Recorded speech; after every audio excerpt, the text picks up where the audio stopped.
More of my beautiful wall. There's me and my wife. Ain't she sweet? Yeah, I think so too. She supports me. She's part of this Loser Comics bit. These are Mexican muralists. Barroco, Diego Rivera, Siqueiros, my heroes. Got all that. You got Rembrandt. Love old Rembrandt.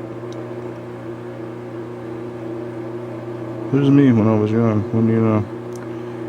And Frida Kahlo, whom I love. There's a little something I drew. I was thinking about making that into a tattoo, but it's too goofy. And there's Frida. And more Frida artwork. And a beautiful pinup by Harleen Carpenter that I won. Like pinups. Over here we have, I showed her last time. I keep focusing on her because I like her. Monster Rose. Go pay Monster Rose a little visit there on Facebook. Tell her I said hi. And that is Jenna Lovelace. I won that. As you can see, it's kissed and everything. Isn't that cool? This Terry Moore, who used to draw Archie, came in where I worked and left me that drawing because he's cool. The picture of Satan is actually a relief print I made. This is a self-portrait as Pan. Pan, Satan, whatever. There's my Abby Hoffman again. Hi, Abby. There's somebody drinking absinthe. And that's a buddy named Bancy. He's a cartoonist from over in Great Britain. He made that and I bought it from him because he's a cool dude. Go check out Bancy sometime on Facebook if you can find him. And then my lovely, lovely, lovely pinup girl. It's a whole book cover. Van Ingram here again, talking to you on my second day of my campaign. I'm told that I've made the rookie mistake of talking about the fact that I was overjoyed to actually have some people supporting my campaign, and I shouldn't be doing that by posting little blog posts that say stuff like that. So ignore that. It didn't happen, even though you'll read that on my update. I have no idea how that happened and why that's there.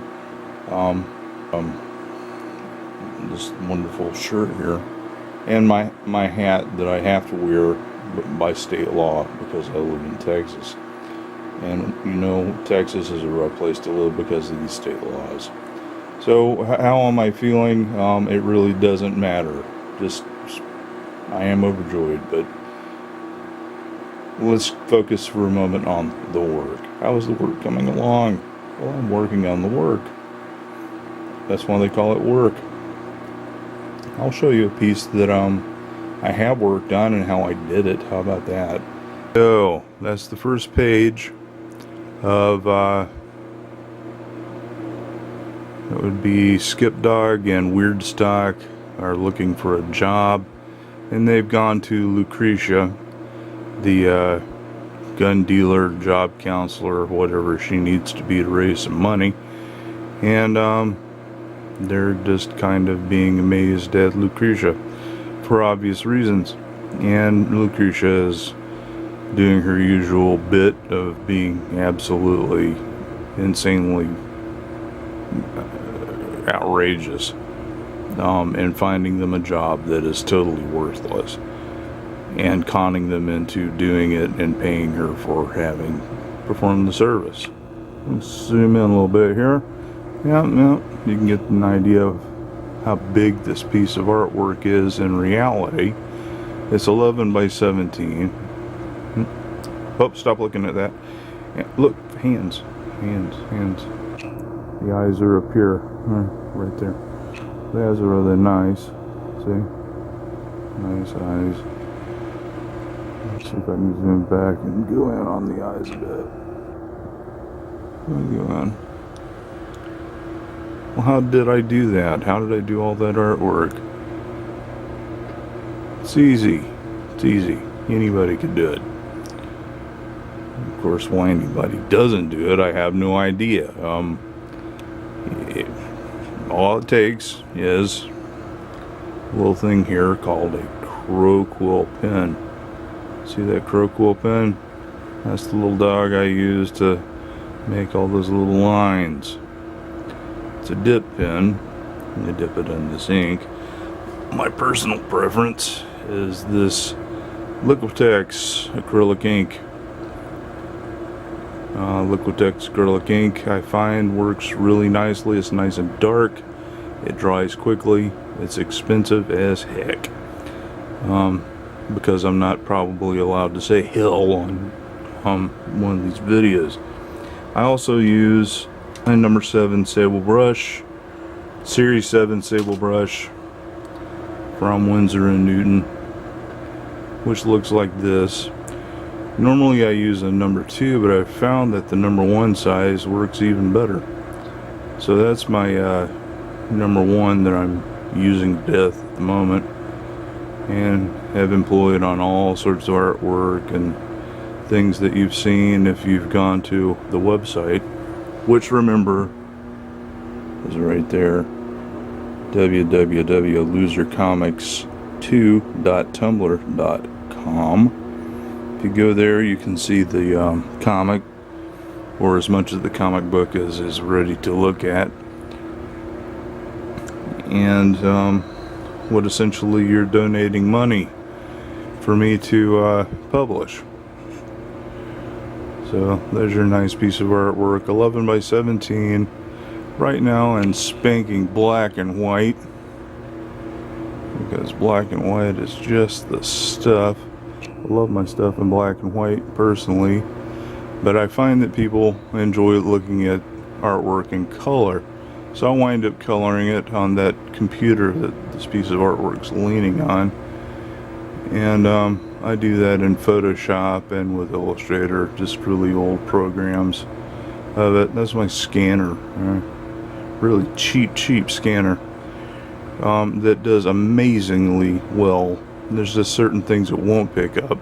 I've found that it won't pick up things like neon colors, and it won't pick up things like pink, and some oranges turn out kind of yellow, and some yellows turn out kind of weird, orangey brown, and I've found that skin tones don't always turn out right. But other than that, you know, I paid $125 for the thing, and it's roughly a piece of junk, but that's what I make my comics on because I'm broke, and that's the way that goes. If we look over here, we can see a copy of Free Your Mind, Your Ass Will Follow, which is my fake Jack T. Chick tract. I make these and hand them out for free usually, and hide them in bathrooms and things, just like Jack T. Chick followers do, because beautiful surreptitious way to spread messages.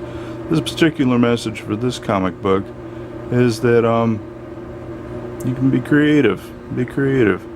You may be stuck in a trashy job and all that sort of thing, but in the meantime, remember what it was that you used to like to do when you were young. You were creative in some ways when you were young, weren't you? Of course you were, unless something's wrong with you and they beat it out of you before you had a chance to develop anything. Do it again. Do it now. I also talk a little bit in there about how the cult of advertising turned us on to the idea that only professionals can make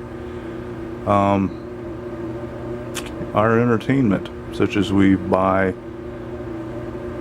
for bajillions of dollars through music and television and movies and what have you. Whenever it used to be that Americans entertained themselves by doing crazy stuff like, you know, read or make their own music in their own houses and talk to one another and write their own poetry.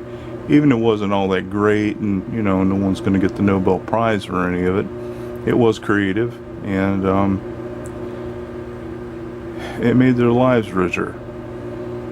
So it's a recommendation to return to that sort of thing and making your life richer while you're having to do that trashy, 6 o'clock in the morning till 9 o'clock at night job that doesn't pay any money whatsoever, and you get treated like a dog while you're there. That's the one of the perks that I give out if you just give me $1. Give me $1, I'll give you that. It's fun. No big deal. But it's interesting. Me, on the other hand, I'm not all that interesting. So, with that, I'll sign out and let you know that I'm alive and still working on this thing and still hoping that you'll support it and be interested enough to keep paying attention whenever I post these silly things on the internet, and keep checking back at my Kickstarter and see what's going on as I update regularly, because this is so much fun. So this is my second go around playing with this camera, and it's addictive. It's odd. I'm not used to talking to a camera or to anyone else whatsoever. I usually just write and make artwork. The only time I used to speak is when I used to lecture my classes, and as you can tell, my voice is probably a good substitute for Ambien. Can't help it.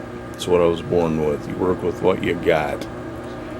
So, with that, and since it's about 2 o'clock in the morning where I'm at, and if you're watching this around 2 or 3 o'clock in the morning, take my Ambien voice and go on to bed. And I'll talk to you later. Thanks for stopping by. Adios.